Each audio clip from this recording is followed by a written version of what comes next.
by the parents, by the couples that do not have a son, do not have a daughter. So, and then he make the garage as the school until they die. The headmaster got the kind of warisan apa ya? Legacy, just like a legacy, and all the house and the garage belongs to the headmaster. And the headmaster do not know how to get the money. All the activity from the school comes from the donatur, yeah.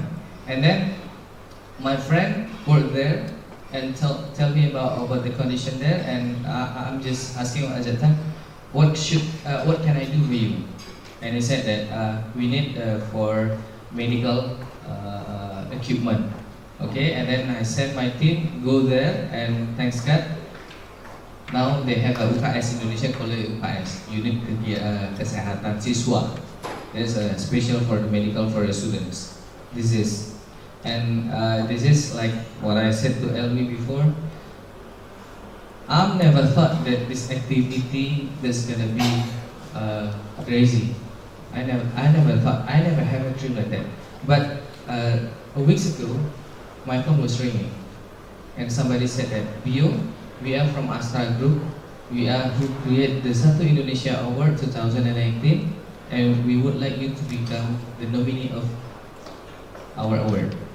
And Secangkir Kopi in next August will be the nominee of this award.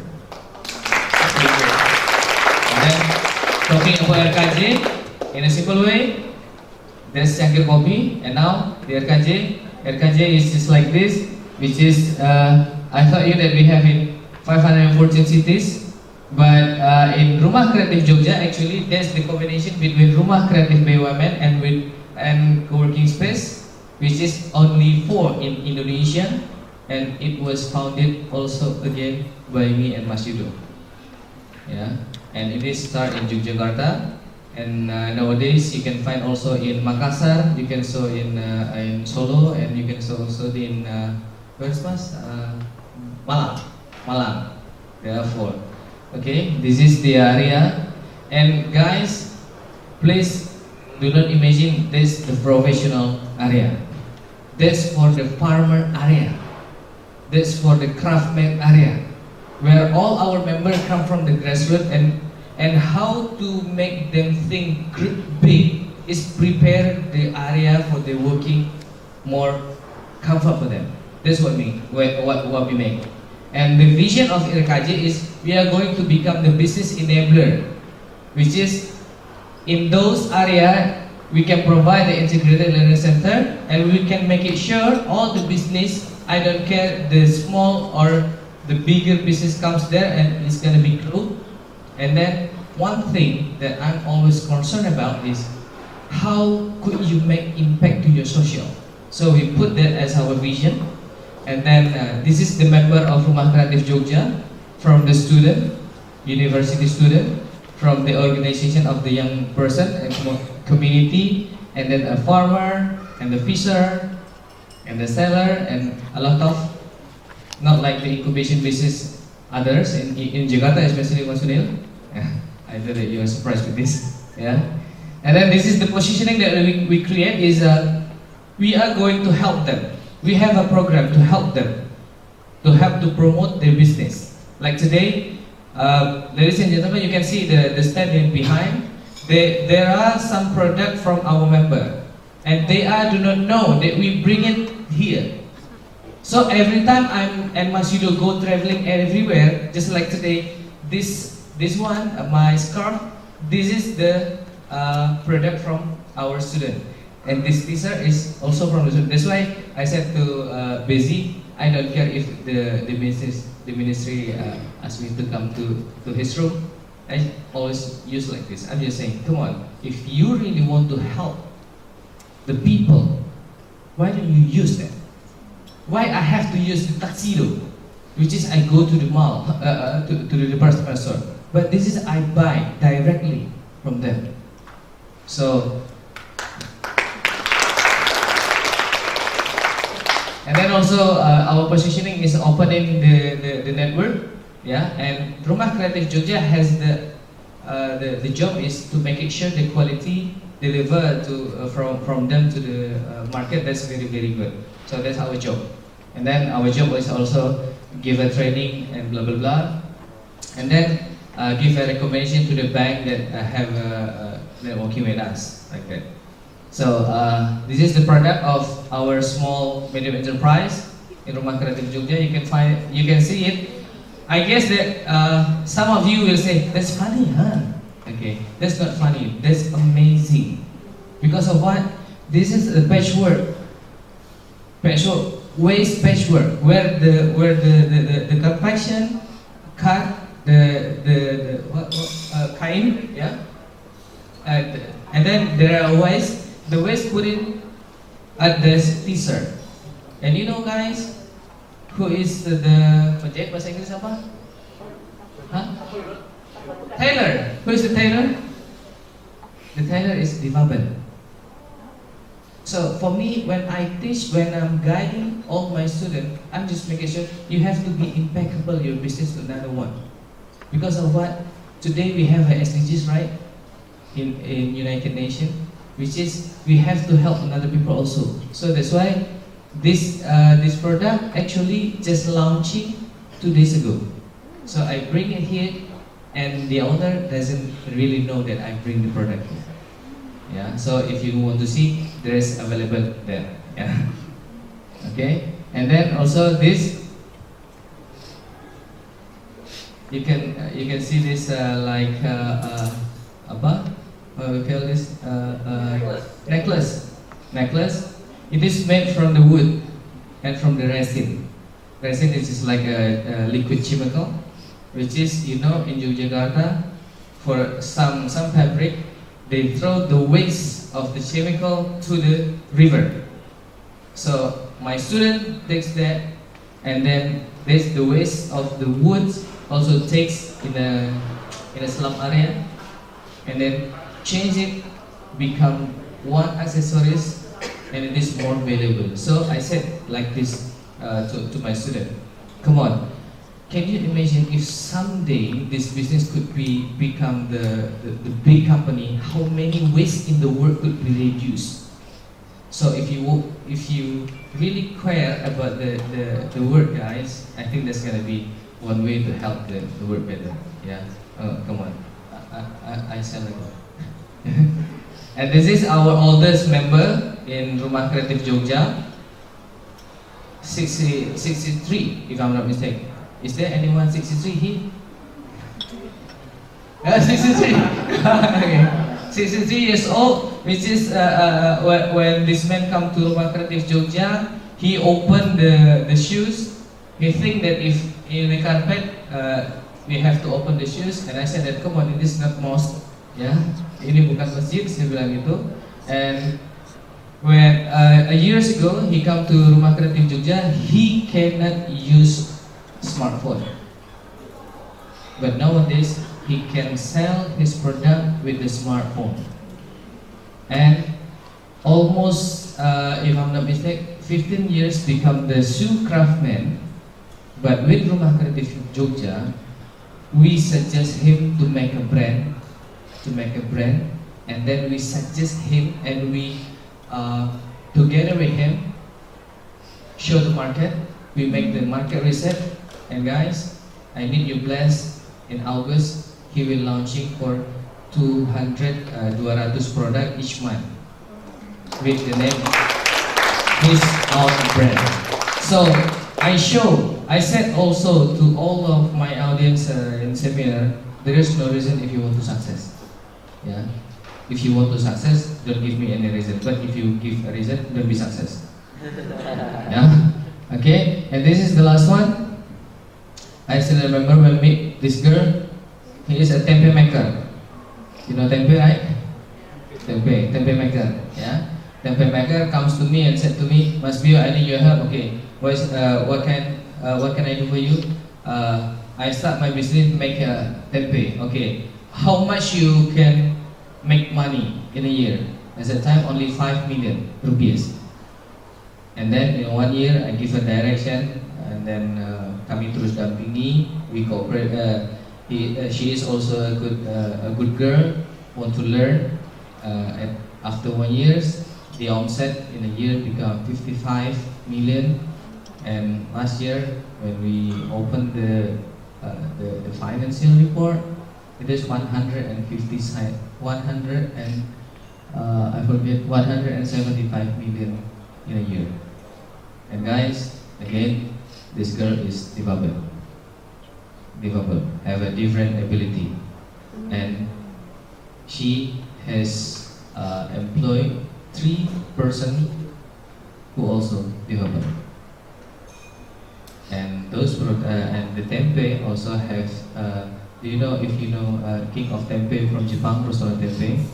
Restaurant Tempeh comes and eat that and give appreciate, and it makes kind of like a motivation for this girl.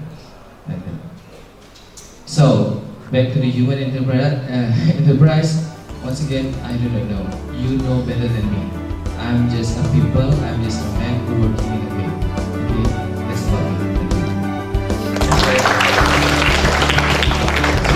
That's a very inspiring story. And then in terms of like what the video explanation and the social impact is like in terms of like how to measure the protein is very huge. So next, we'd like to invite Miss Lucia or introduce the company and how they are adopting different elements into the community analysis. Sure. Good afternoon, everyone. Okay, my name is Lucia Efriani. I'm founder of Cinderella from Indonesia Center in Batam. So one of our programs, we call it a batik doll. So this is our product, and I would like to share a story about the batik doll. So this is why we have created batik doll programs, because 80% of the women inmates in Indonesia went to prison because of drugs, and I try to start give them treatment to make adults, and then we sell, and we try to use the profit to support our centers. So this is our production in prisons. So some people say that prison is a workplace, scary, dangerous, but I try to change the stigma. And for the 5 years, we already create this industry, and we capacity of our productions around 1,000 until 2,000 per year, with a working hours 2 until 3 hours a day. So this is the journey of the batik girl. So we start in 2013. I start by myself, and then in 2014 and 2015, U.S. government supported our programs, and for the next years, the Australian government support our programs too. This is the employment model that we apply to our business.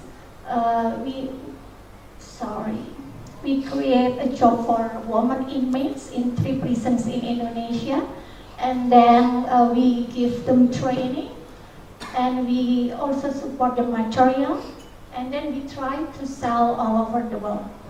So you can Google about the batik girl. This is our production in 3 prisons in Indonesia, in Batam, Jakarta, and also Bali. So for more than 5 years, the batik girl already give impact to 1,000 women inmates, and then 50 single mothers, and then 15 teenagers with disability, and also 100 mothers of street children. We also taking care of 50 teenagers inmates, and 100 street children. This is we also every year we give them mentoring, like entrepreneurship workshop, physical exercise like aerobic and yoga, psychotherapy, art therapy, and also spiritual activities. This is one of activity that we also open for the volunteering all over the world. Like you see, one of our yoga trainers came from Norway. This is our, we give them training every 3 months. So we can improve our model of the batigal. You can see that every our dolls, it's different. This is the lady of the governor of Rio Island. Launched our program 1,000 batik dolls production in Batam prison. So we have programs for ASEAN. So we give 1,000 dolls for the cancer and disability kids all over ASEAN. This is our program in Bali prisons. So we create a job for 50 women inmates in Bali prisons. Now we already finished for the production 1,000 batik dolls this year. And this is the international awards that we already achieved because of our social business. It is the batigal already win for the Wisely competition, Seed of the Future, that's launched by the President Obama. And at that time, I get a chance to meet President Obama twice. And then this is another achievement, the International Alliance for Women Award, 100 World Differences in 2012 in Washington, D.C. And also all the national awards like the Most Powerful Woman, Nominated Andy, Inspiring Woman from Indonesian Magazine, and the local award. And we already did 1,000 dolls batigal for Indonesia. So we share the dolls in 10 profits of Indonesia last year. This is our media coverage in national and international. And then it is batigal, we targeting market in outside Indonesia. So that's why we continually doing roadshow, especially in America and Australia. So this is our new theme for the Batigal Sari Bali. So this is just the newest achievement that our programs become a winner of the alumni grant scheme by the Australian government. This is I just finished my roadshow in US this year, and we opening for volunteering holiday for all over the world. So if you want to join in our programs, volunteering in our programs, we are welcome. And then we just finished our roadshow in Australia with the Lady of the Governors. And our targeting now is we will produce 10,000 dolls for ASEAN. So we will create a job for the 500 women inmates in 5 prisons in Indonesia.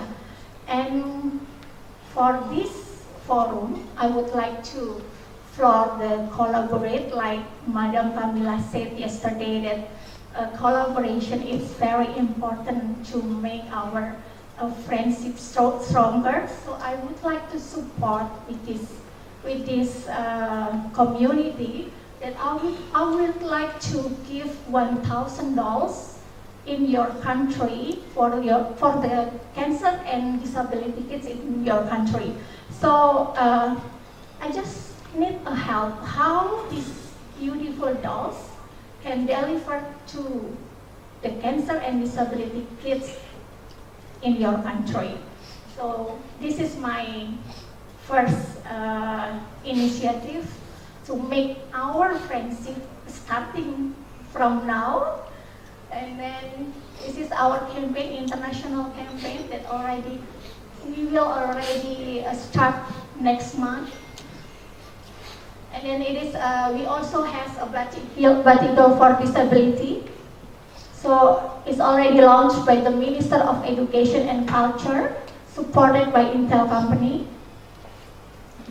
And 2 weeks ago, the US ambassador just visited Cinderella from Indonesia Center. And if all of you want to visit a Cinderella from Indonesia Center, I will welcome you because it is in Batam. So I think tomorrow still have a time. If you want to visit our center, please welcome.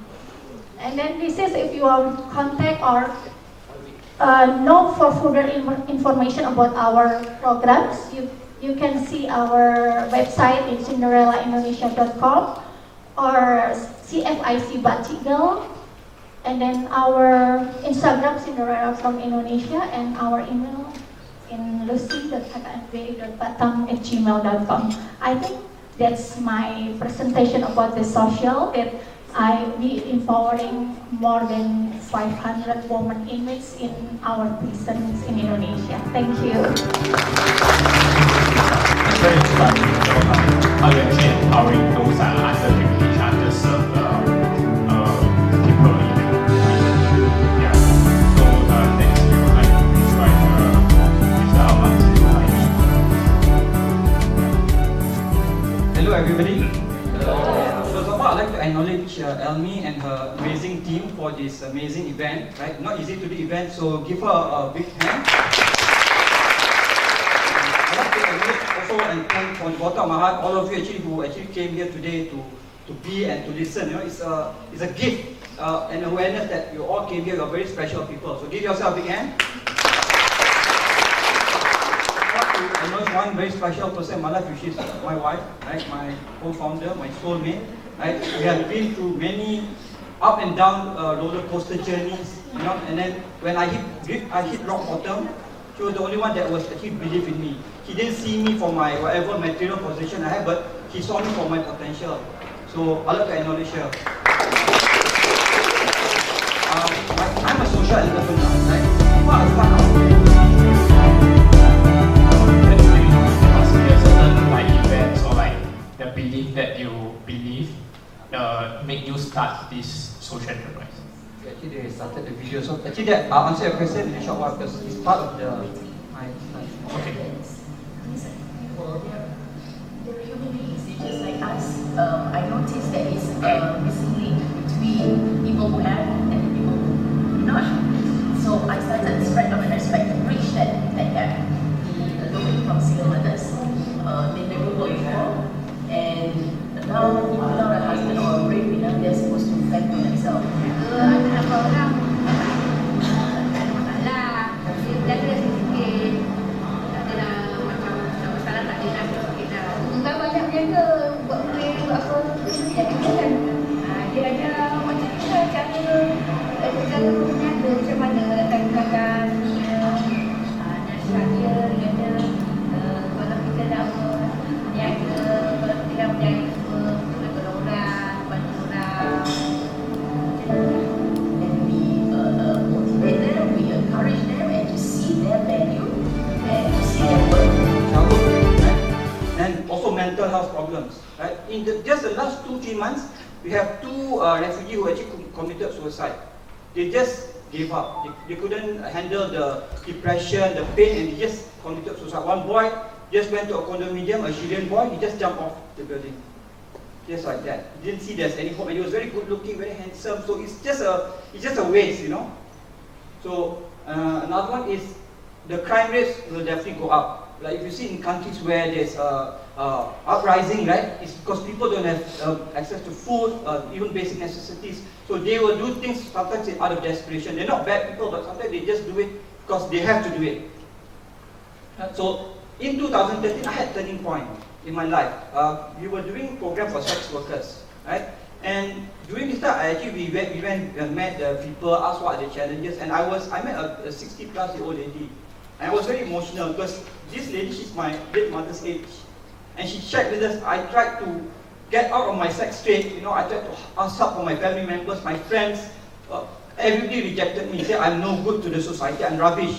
And then she tried to get a job from employers. Employers don't pay her salary, take advantage of her because of her background.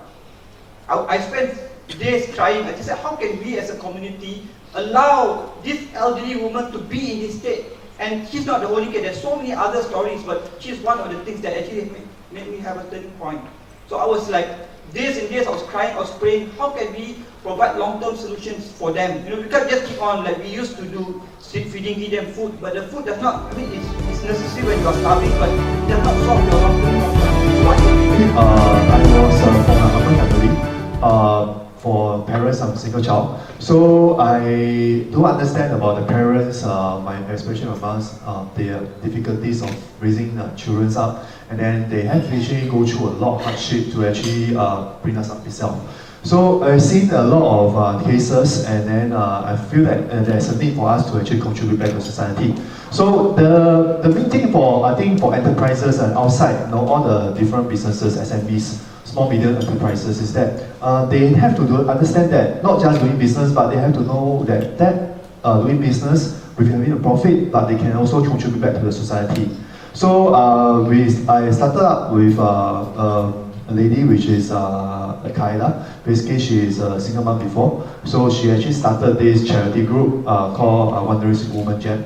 So she asked me whether I can help her on the charity group. So initially, I offered my help to start the website, the whole IT structure, etc., to help her to set up the thing. And while she's planning to actually do on the charity side application and doing ongoing events to support. Because in Singapore, to start a non-profit organization is not so simple. It's quite tough. Basically, a lot of regulations, and they will have actually to make sure that your monies have to be going to the beneficiary directly, and then there's no misuse of funds. Because there's also cases in Singapore, there's some funds misuse, etc. So within 3 years, we're using 3 years' time to get ourselves NPO, non-profit organization.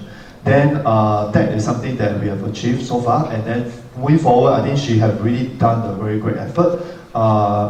That's why I also started up this platform with my team to really have these fundings, okay, to actually use this platform as a lifestyle platform, online to offline platform, to help the society by integrating into our lifestyle. Because I think volunteering and doing some social work is a part of lifestyle actually. It's just that how we're going to make it together. So in Bali Hub itself, we're getting the merchants on board to help the merchants grow their business. While growing their business, they are not forgetting the volunteer part, the CSR, corporate social responsibility.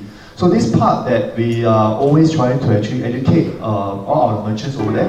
So while we are helping you to market, to do driving traffic to your offline retail outlets, we also round of applause for you guys. I don't have a PowerPoint. My story is quite straightforward. I grew up in Indonesia. I spent 20 odd years in Indonesia. My bahasa is not very good. Bisa bicara sedikit-sedikit, tapi tidak bagus sekali. I'm Indian, obviously, as you can see, and now I live in Singapore. So when I was in Indonesia, I went to high school and stuff. And when I graduated I did my master's in the UK. I returned back, and I started a small program called Rural Communities in Indonesia Have No Power, no access to electricity. So we installed about 4,000 solar power units, usually providing light.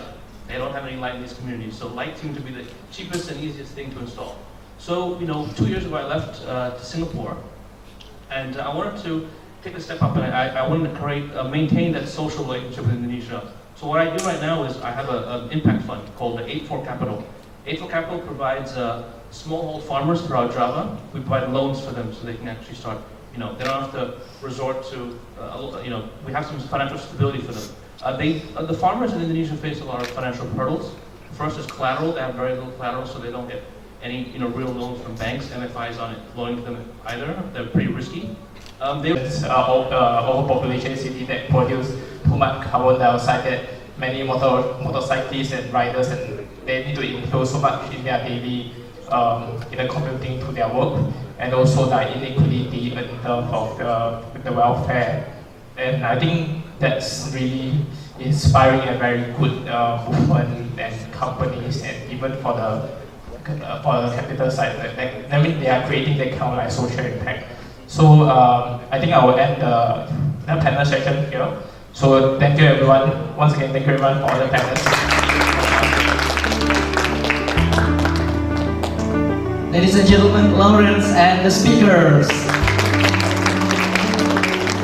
So So we'll take photographs of the one more photograph.